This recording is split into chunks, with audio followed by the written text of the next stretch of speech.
Tuning into the Universe, Episode 5, From Fear to Flow Awareness. Welcome to the Tuning into the Universe show, where self-help seekers tune into universal knowledge within and heal to create your fulfilling lifestyle. Now, here's your guide, Gabby Condi. This is Gabby Condi. Thanks for joining me today. Today we're going to talk about going from fear to flow. You have a big vision. You have this idea. It just sprung up in your mind and you think, oh, that would be cool if...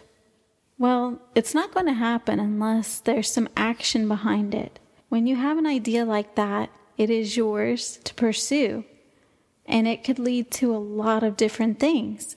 But so many people are scared to get out there and actually act upon it because they're afraid of the unknown. They're afraid of what they have to go through to make that happen. They're afraid it's not worth their time or effort. What if they fail? They get all these questions that seem to come like from a Stephen King novel.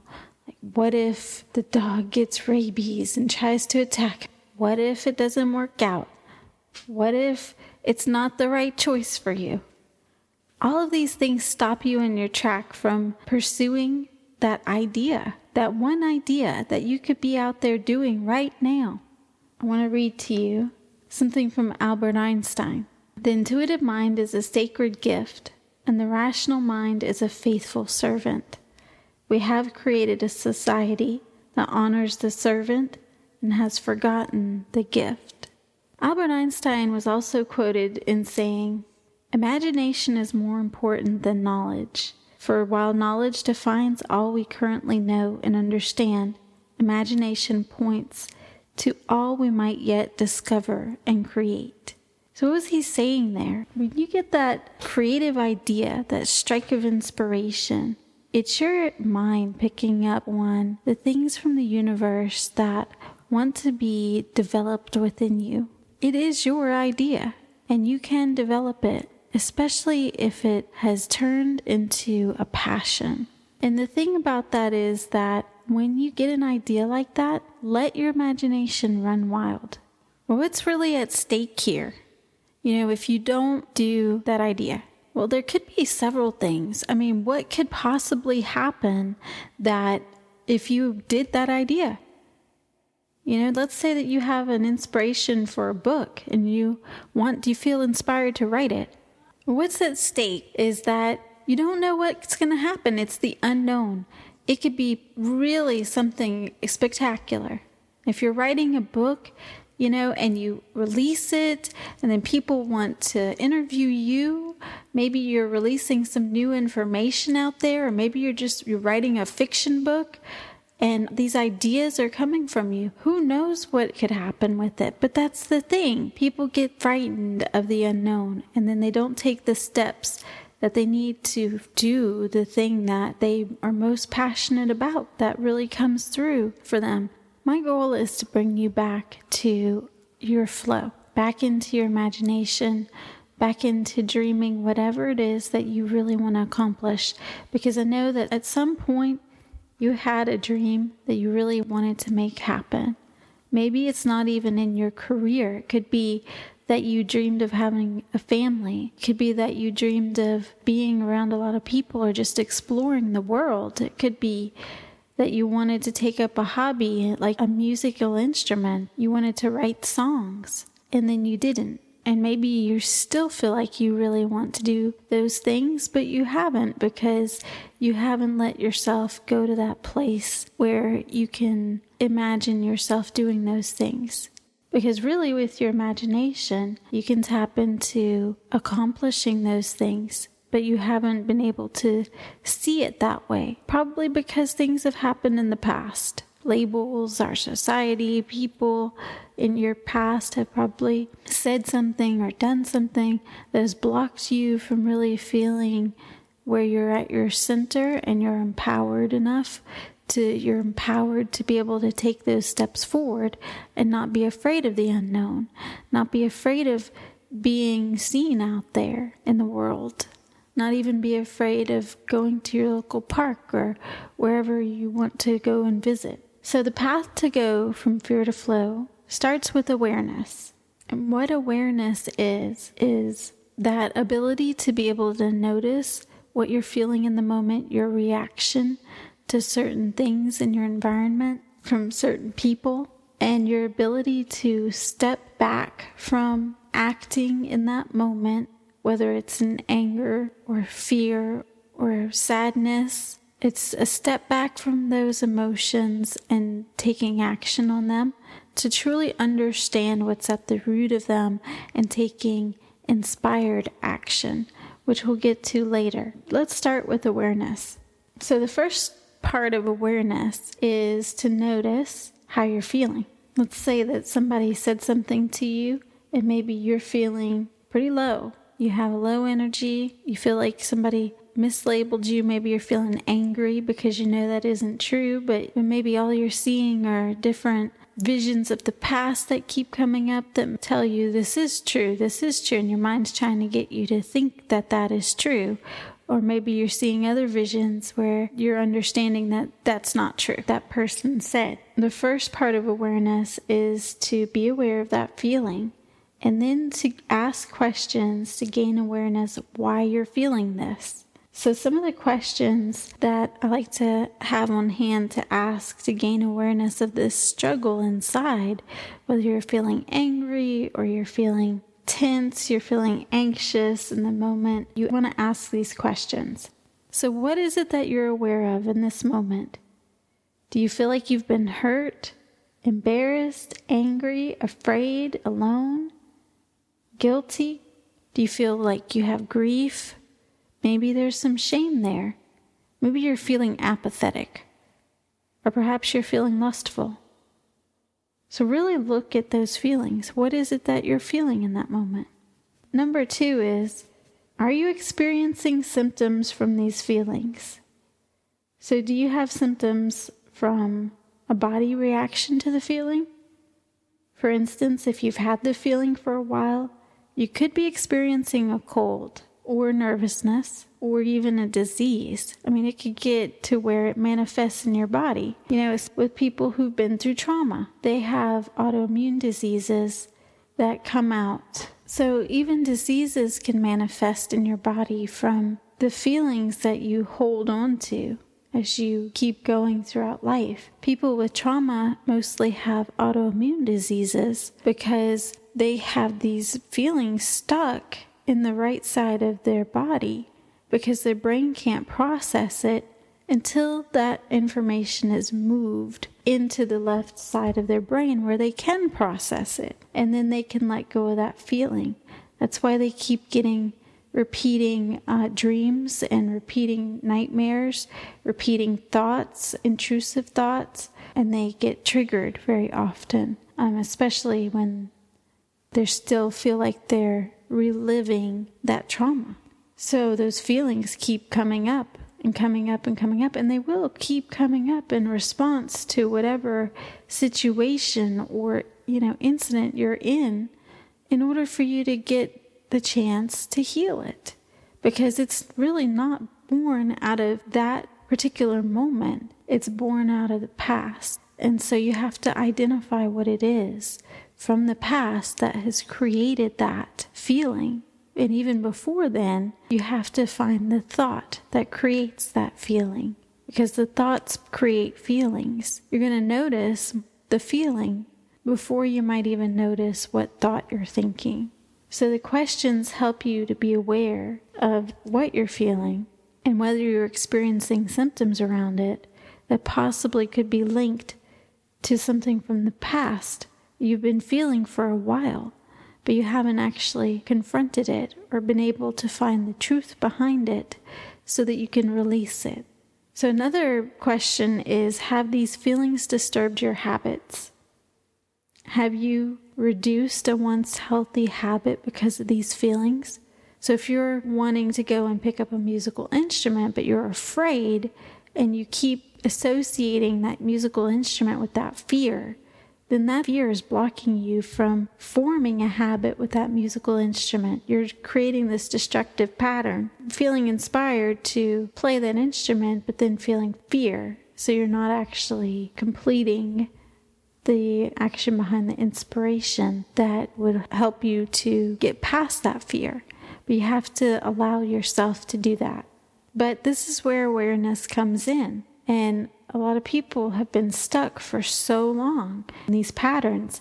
They even say in one sentence what it is that they've always wanted to do or what they've wanted to do lately, but they just haven't followed up on it. What I like to point you to is using a map of consciousness, or you can use a feeling wheel. The map of consciousness, though, is really, really interesting. It's based on the work of David Hawkins. What it tells you is you can identify what you're feeling. The map of consciousness is clinically proven, and it's basically a map that shows you the different energy levels. It has 2 sections.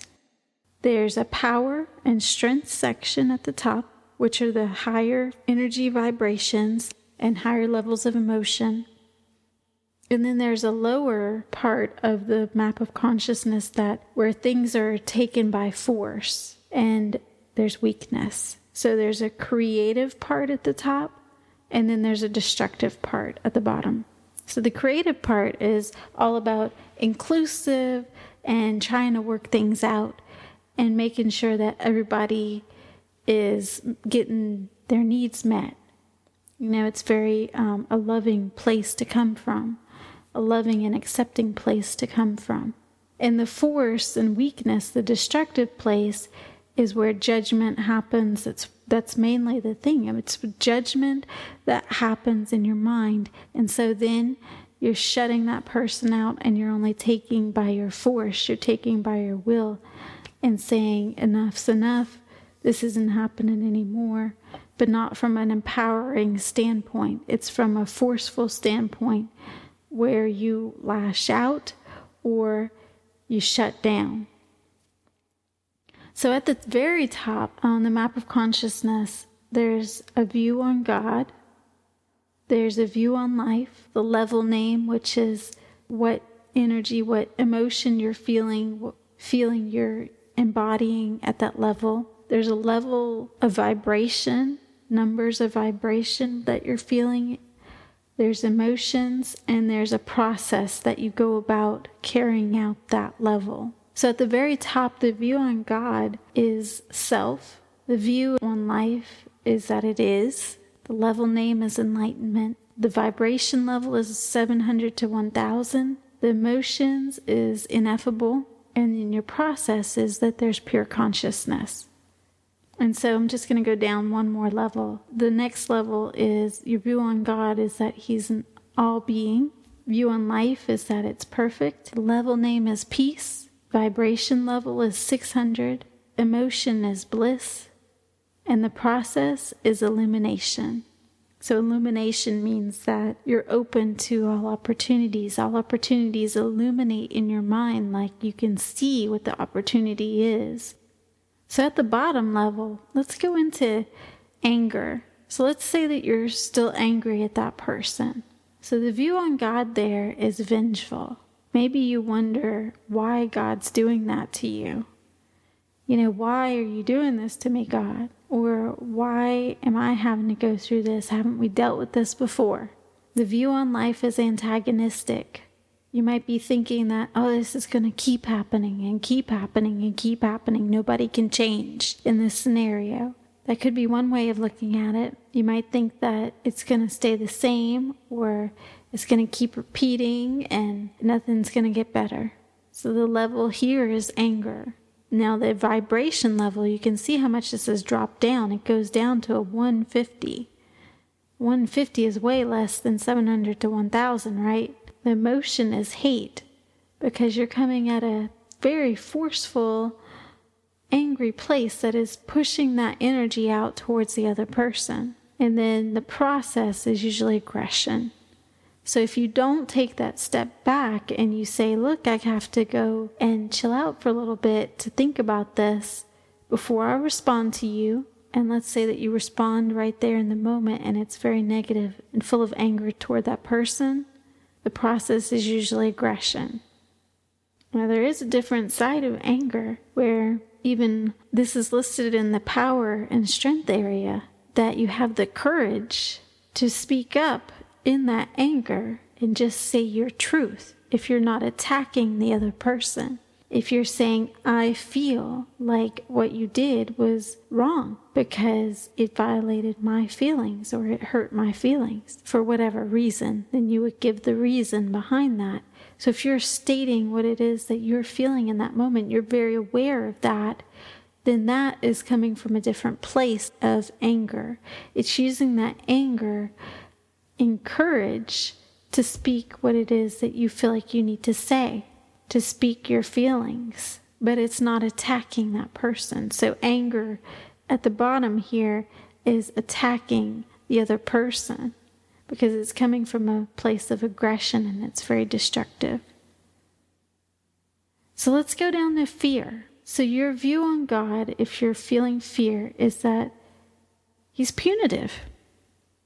God can't do anything for you because you're feeling that fear and you're not taking action. You have no trust in Him to help you with what it is that you want to take action on. So you're diminishing His ability, His power, the universe's power, that the laws of the universe have already said, this is what happens when you do this.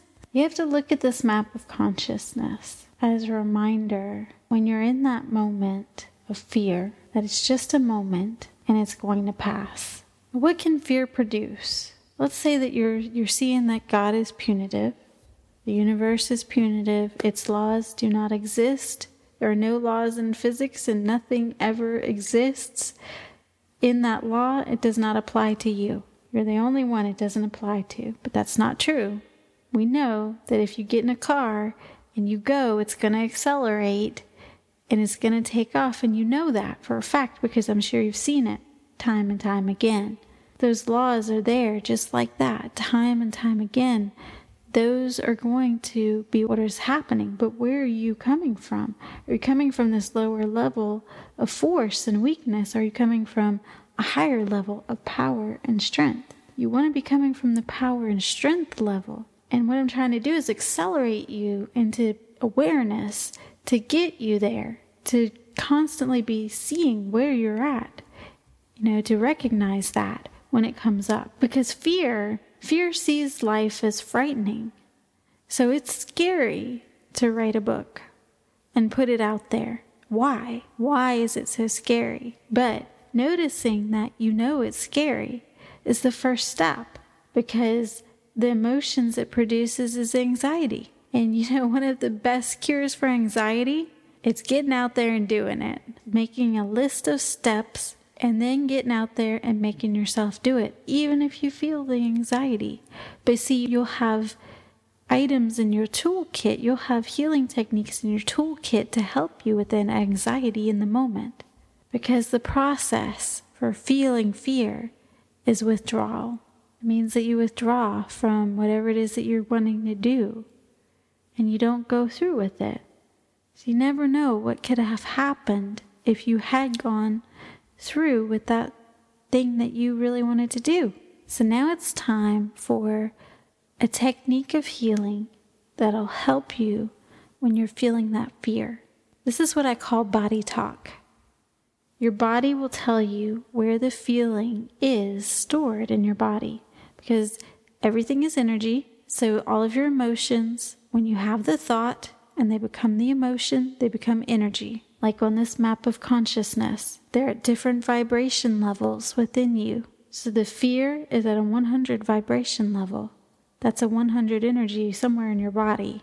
Your body knows where that energy is stored. And if everything is energy, you can release that energy right out of your body, just like that.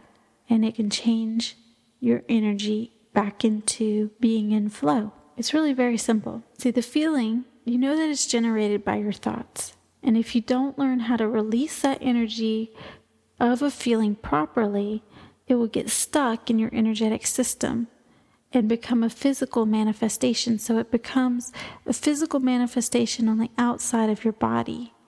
Like with the trauma patients, when they have autoimmune diseases, those become physical manifestations on their outside of their body. Psoriasis is one of the autoimmune diseases, eczema, quite a few different ones that people have, and then they develop that as symptoms in their body. Then it shows to other people on the outside. Because not everybody knows your inner thoughts, but if you've had trauma and you haven't dealt with it, and it could show up as psoriasis.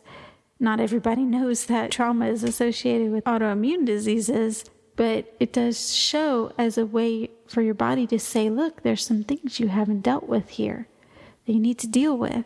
That's why modern medicine is so popular, right? Because they can give you the creams and ointments to put on it and clear it up. Or you can go to the tanning bed with psoriasis and clear it up. Or you can use that red light therapy or anything to, clear it right on up.